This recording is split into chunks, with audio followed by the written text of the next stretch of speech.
Pastor George Borkard, and this is another Higher Things video short.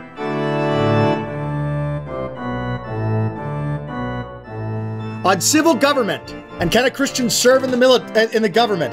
That's the subject of today's Higher Things video short.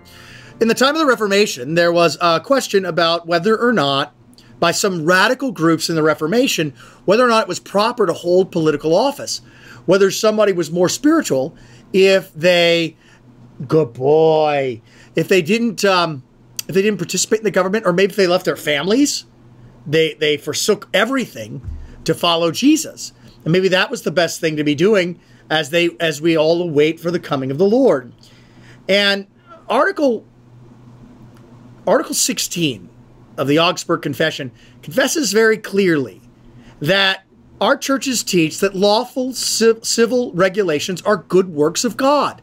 They teach that if it is right for a Christian to hold political office, to serve as judges, to judge matters by imperial laws and other existing laws, to impose punishments, to engage in just wars, to serve as soldiers, to make contracts, to hold property, to take oaths that require magistrates, for a man to marry a wife or a woman to be given in marriage. Our churches condemn the Anabaptists who forbid these political offices to Christians. They also condemn those who do not locate evangelical perfection in forsaking, in the fear of God and in faith, but in the forsaking of political offices. For the gospel teaches an eternal righteousness of the heart. And at the same time, it does not require the destruction of the civil state and of the family. The gospel very much requires that it be preserved, that they be preserved as God's ordinances, and that love be practiced in such ordinances.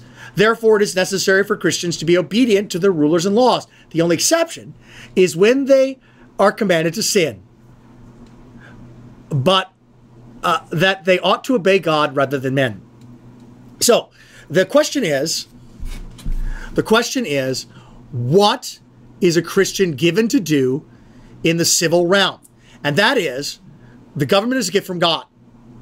That there is police officers on the street keeping your boy, we want a treat. Keeping the speed limits. That there are crossing guards. That there are people who, senators and council members and a president, all gift from God, all given by God for our mutual benefit, for order's sake, the first use of the law. And we don't have to forsake those things to be Christians. And also, you'll notice that anything that we think that we're doing for God can, in some way, shape, or form, deflect from the righteousness of Christ. The only righteousness before God that holds, the only righteousness that saves, is Jesus. Notice the confessors say, don't forsake what pleases God is the fear of God and the gospel. The law and the gospel is what pleases God. And so Christians can engage in holding political offices, serving as judges, judging matters by imperial laws or existing laws, imposing just punishments, engaging in just wars. We can have a whole topic of just wars sometime. Signing legal contracts, serving as judges, holding property, or taking oaths.